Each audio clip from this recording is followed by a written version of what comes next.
नमस्कार, स्वागत है आपका भाग्यफल में। मैं हूं आपके साथ चंद्रश्री राजपूत। दोस्तों, ज्योतिष की माने तो किसी भी काम में सफलता के लिए मेहनत और भाग्य का साथ होना बहुत जरूरी है, लेकिन कई बार ग्रहों की खराब दशा के चलते भाग्य साथ छोड़ देता है और ऐसे में व्यक्ति को बार बार असफलता का स्वाद चखना पड़ता है।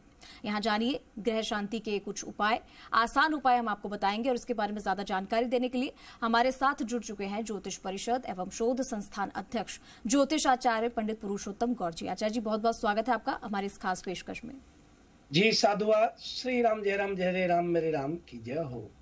तो अगर आपके मन में भी कोई सवाल या शंका है, आप हमारे साथ जुड़िए इस कार्यक्रम में। अपनी समस्या का हल आप पंडित जी से जान सकते हैं। हमारा नंबर 0120-715-3787, 0120-715-3826। ये नंबर लगातार टीवी स्क्रीन पर फ्लैश हो रहा है, अपन पर कॉल करिए, हमारे साथ जुड़िए और अपनी समस्या का हल आप पंडित जी से ले सकते हैं। आज का जो हमारा विषय है वो है मेहनत को, सफलता को लेकर। लेकिन ज्योतिष में इसके क्या मायने हैं, कौन से ऐसे उपाय हैं जिसको करके हम सफलता हासिल कर सकते हैं, कौन से ऐसे ग्रह हैं जिन्हें शांत कर सकते हैं, आसान उपाय, उसके बारे में जानेंगे आचार्य जी।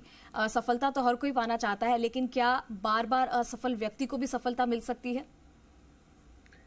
देखिए, ग्रह शांति एक ऐसी चीज है जो सफलता देती है और सफलता प्राप्त करने के लिए विशेष तौर पर व्यक्ति काफी प्रयत्न करता है, पूरी योग्यता, क्षमता, शक्ति, सामर्थ्यता झोंक देता है, उसके बाद भी सफलता नहीं मिल रही है तो आपको ये मानना पड़ेगा और ये महसूस करा देते हैं ग्रह कि कहीं न कहीं आपके ग्रह दुष्परिणाम आपको दे रहे हैं।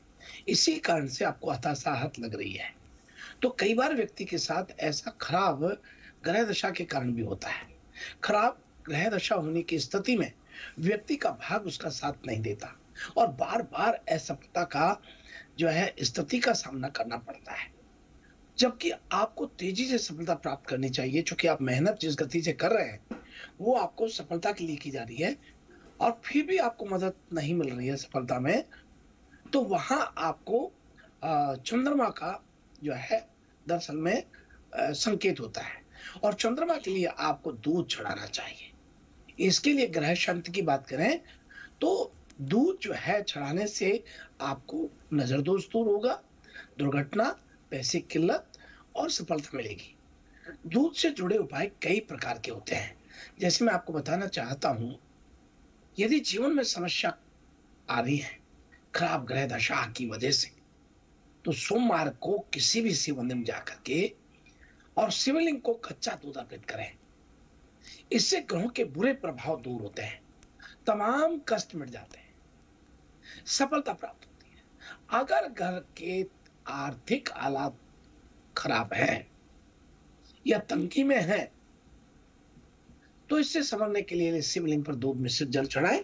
साथ ही रुद्राक्ष की माला से ओम सोमेश्वराय नमः का कम से कम एक माला जप करें। हर पूर्णिमा के दिन दूध मिश्रित जल से चंद्रमा को अर्घ देना चाहिए। इससे आपके घर के लोगों के लिए तमाम रास्ते खुलेंगे, हर काम में आपको सफलता और समृद्धि मिलेगी। आर्थिक तंगी को दूर करने के लिए हर सोमवार शुक्रवार को पीपल के नीचे खड़े होकर के चीनी, दूध, घी और पानी को मिला करके पीपल की जड़ में आपको सोमवार शुक्रवार को अर्पित करना चाहिए। इससे भाग्य खुलता है और लक्ष्मी की कृपा बरसती है, यानी धन का आगमन होता है। बीमारी से मुक्ति के लिए उपाय है पानी में कच्चा दूध मिला करके सोमवार की रात को शिवलिंग पर चढ़ाएं। इस दौरान ओम जुम सा मंत्र का एक माला करें। यह उपाय आपकी बीमारी में काफी लाभ देता है और मानता है कि इस उपाय के से बीमारी में लाभ तो मिलता है, लेकिन दवा जो असर नहीं कर रही वो भी एक असर करने लगती है। उपाय को करने के दौरान दवा को नहीं छोड़नी चाहिए, सही समय पर लेनी चाहिए। यदि दुर्घटना भय आपको रहता है या बार बार दुर्घटना का सामना करना पड़ रहा है तो आपको 400 ग्राम चावल दूध से धोकर के किसी बहती नदी में प्रभावित कर देने चाहिए। लगातार 7 सोमवार को करिए, सोमवार के दिन करना होता है। ये आज हमने हमारे टॉपिक में चंद्रश्री जी ने लिया है। मैं समझता हूं कि हम इसी प्रकार के उपाय आपको ग्रह शांति के लिए, ग्रह दोष निवारण के लिए। दरअसल में जो ग्रह हम विश्लेषण के दौरान देख पाते हैं कि ग्रह की स्थिति खराब है या खराब ग्रह दशा चल रही है, उन सब को लेकर के फिर हम ऐसे उपाय आपको सुझाते हैं और आप उसे चरितार्थ करते हैं तो लाभ प्राप्त करते हैं। इसी को लेकर के अर्चन श्री जी ने ये रखा है कि उपाय करने से ग्रह शांति होगी। आप कृपा करके ये करिए, अवश्य इसका लाभ होगा। ग्रह शांति के लिए हर सोमवार को दूध से जुड़े उपाय आपको आज बताए गए हैं। इनसे बड़े बड़े संकट से आपको मुक्ति मिलेगी। आप सभी को बहुत मंगल शुभकामनाएं। जी आचार्य जी, और यही उपाय करके शायद लोगों का भला हो सकता है, या हो सकता है कि अगर बार बार वो इस असफलता का स्वाद चख रहे हैं तो हो सकता है उन्हें सफलता भी मिले। तो बहुत जरूरी बात है जो आचार्य जी ने आपसे बताई है और इसे अवश्य कीजिएगा। फिलहाल कॉलर्स हमारे साथ जुड़ चुके, एक एक करके कॉलर का रुख करते हैं आचार्य जी। पहला कॉलर जो हमारे साथ जुड़ा है, अपना नाम और अपना सवाल बताइए। मुझे 3 मुखी रुद्राक्ष का मंत्र चाहिए और इसका उपयोग और महत्व भी बताएं। जी देखिए बेटी, आपका बहुत स्वागत है। और छोटी सी बच्ची ने 3 मुखी रुद्राक्ष का महत्व पूछा है और इसका विधान भी पूछा है। देखिए 3 मुखी रुद्राक्ष को धारण करने के लिए बुद्धि विवेक ज्ञान की प्राप्ति होती है और रोग शोक दुखों का निवारण होता है, ऊर्जा मिलती है। 3 मुखी रुद्राक्ष व्यक्ति को स्वस्थ और समृद्ध और धन से समृद्ध बनाता है। अब आपको ये मंत्र बेटी क्या करना है, यदि मान लीजिए आप गुरु ब्रह्मा गुरु विष्णु गुरुदेव महेश्वरा गुरु साक्षात पर ब्रह्म तस्मै श्री गुरुवे नमः, ये मंत्र बोल के भी आप 3 मुखी रुद्राक्ष को धारण कर सकते हैं, क्योंकि ब्रह्मा विष्णु महेश को त्रिशक्ति के रूप में देखा जाता है। 3 मुखी रुद्राक्ष त्रिशक्तियों का प्रतिनिधित्व करता है। 3 मुखी रुद्राक्ष सदा साक्षात साधन का फल देने वाला माना गया है। इसलिए बेटा आप ये कर सकते हैं और 3 मुखी रुद्राक्ष के बहुत लाभ होते हैं। जैसा कि आपको बतलाया कि ये छात्र को सर्वश्रेष्ठ स्तर पर शिक्षा में उज्जवल भविष्य देता है। रुद्राक्ष अग्नि और देवी सरस्वती के अनुभव और आशीर्वाद प्राप्त करने में बहुत महत्वता या अपनी बहुत भूमि निभाता है। इसलिए बेटा आप इसको करिए। और मंत्र की बात करें तो मंत्र आप लिख लीजिए, ओम क्लीम नमः। और 3 मुखी रुद्राक्ष विद्या प्राप्ति के लिए होता है। ओम क्लीम नमः, ओम क्लीम नमः, ओम क्लीम नमः। और इसके साथ ही या फिर ओम ह्रीम नमः ये बोल के भी आप पहन सकते हैं। आपको बहुत मंगल शुभकामनाएं। जी इसी के साथ अगले कॉलर का भी रुख करेंगे। अगला कॉलर जो हमारे साथ जुड़ा, अपना नाम और अपना सवाल बताइए। हेलो जी। हाँ पंडित जी राम राम। राम राम जी। हाँ मैं कोटा राजस्थान से बोल रही हूँ जी। हमारे भाई साहब की बच्ची के बारे में पूछना है। उसका जन्म है 22 जुलाई 1995, समय सुबह के 6:55 है। और मैं पूछ रही हूँ उसका संबंध नहीं बैठ रहा है, वो कब तक होगा? जो भी बात चल रही ना वहाँ हो जाएगी क्या कि न होगी?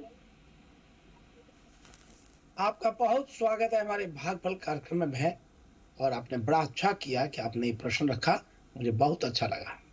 आपको बता दें कि आपकी ये जन्म पत्री में देख पा रहा हूँ कर्क लगन में जन्म हुआ है, राहु की महादशा है, बुध का अंतर है और सूर्य का प्रतंत्र है। ये निश्चित रूप से रिश्ता होगा और 3/8/2024 के बाद होगा। 13/2/2025 में शादी होगी और जहां बात चल रही है वहां संभव होगी। लेकिन आप एक काम करेंगे और वो मेरा निवेदन रहेगा कि आप इनको ये मंत्र दें कि प्रतिदिन सूर्य उदय होने के साथ ही नहा धोकर के 7 मुखी रुद्राक्ष से ओम नमः शिवाय का जाप करें। सूर्य भगवान को जल चढ़ाएं और 7 मुखी रुद्राक्ष को धारण करें तो बहुत अच्छा रहेगा। और माँ लक्ष्मी की कृपा के साथ इनको बहुत लाभ होगा और शादी बहुत शीघ्र होगी। बहुत मंगल शुभकामनाएं है आपके लिए। जी, इसी के साथ अगले कॉलर पर भी जाएंगे। अगला कॉलर जो हमारे साथ जुड़ा है, अपना नाम और अपना सवाल बताइए। नमस्कार पंडित जी, प्रदीप बोल रहा हूँ जयपुर से। जी, श्री राम जय राम जय राम साहब। जय राम। मेरे पुत्र का नाम भरत है, उसकी डेट ऑफ बर्थ है 26/12/2000। आप इसके भविष्य में कल बताते बताते आधा रह गया था, इसके भविष्य में बताइए, इसकी नौकरी लगेगी नहीं लगेगी, इसकी शादी कब होगी, ये काम धंधा कब चालू करेगा, हम कुछ कैसे करता है। 26/12/2000 तो आपने बोला, पर समय नहीं बताया और शहर नहीं बताया। समय 7:30 बजे का है। और शहर कौन सा है? जयपुर। वाह, बहुत बढ़िया बहुत बढ़िया। तो इनके लिए आप जानना चाहते हैं, शुक्रवार का जन्म है और भैया के लिए आप जो है उनकी भाग्य के लिए जानना चाहते हैं। आपका बहुत हमारे भाग्यफल कार्यक्रम में बड़ा स्वागत है। ये बच्चे ने धनु लग्न में जन्म लिया, आप ध्यान सुनिए। और 1 2 3 4 ग्रह, चतुर्ग्रही योग इनके लगन में हो रहा है। 4 ग्रहों की युति बन गई है। केतु उच्च का और सूर्य चंद्रमा लगन में बैठे हैं। आपको बता दें कि ये बच्चा बहुत इंटेलिजेंट है, पढ़ाई में भी इंटेलिजेंट रहेगा। कृपया इन्हें प्रतिदिन हरा चारा गायों को देने के लिए कहिए। और यदि कर सकते हैं तो बील पत्र के जो पत्ते हैं वो 108 सोमवार के दिन शिव जी को अर्पण करना शुरू कर दें। इनका उज्जवल भविष्य बनना चालू हो जाएगा। 2026 में इनको नौकरी लगेगी और शानदार तरीके से प्रोग्रेस तरक्की करेंगे। आप कई बार ऐसा होता है कि काफी प्रयत्न करने के बाद भी कार्य नहीं बने, हताश नहीं होना चाहिए। एक टर्म नहीं तो दूसरी टर्म में जरूर काम बनेगा। आपको बहुत मंगल शुभकामनाएं। जी, अगले कॉलर की तरफ बढ़ेंगे। अगला कॉलर जो हमारे साथ जुड़ा है, अपना नाम और अपना सवाल बताइए। जी, आपकी आवाज मिल रही है, बोलिए, बिना संकोच बोलिए। हेलो, हम सुन रहे हैं, आप बोलिए। हाँ, राम राम पंडित जी। जी राम राम जी। ज्योति बताओ। हाँ, मेरी बेटी का नाम है ज्योति और 30 दिसंबर 1998 और जन्म रात का 10 बजे और अजमेर राजस्थान। क्या जानना चाहते हैं आप बच्ची के लिए? इनकी पढ़ाई और इनका भविष्य आगे का कैसा रहेगा? भविष्य में मैं क्या मानूं कि भविष्य में शादी के लिए पूछ रहे हैं? देखिए, इनको सिंह लग्न में जन्म हुआ है।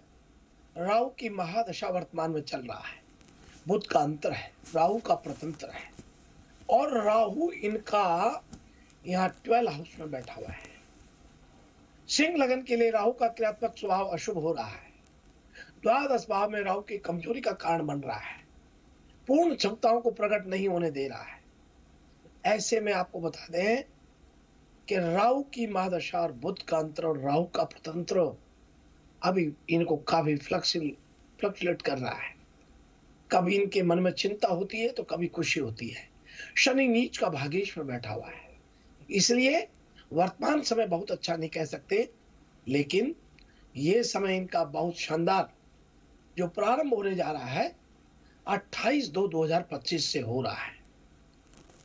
जून से भी ठीक हो जाएगा। कृपया इनको प्रतिदिन केसर जल से भगवान शिव का अभिषेक करना चाहिए और प्रतिदिन अपने माता पिता को प्रणाम करना चाहिए। संध्या को सरसों का तेल का दीपक जला करके 2 लौंग उसमें रखनी चाहिए और नियमित रूप से सूर्योदय से पूर्व उठना चाहिए। इनकी ज्योति जी का भाग्य एकदम तेजी से उदय होने लगेगा। आपको बहुत मंगल शुभकामनाएं हैं। बेटी ज्योति को बहुत आशीर्वाद है। जी, और यहाँ आचार्य जी वक्त हो गया एक छोटे से ब्रेक का, लेकिन ब्रेक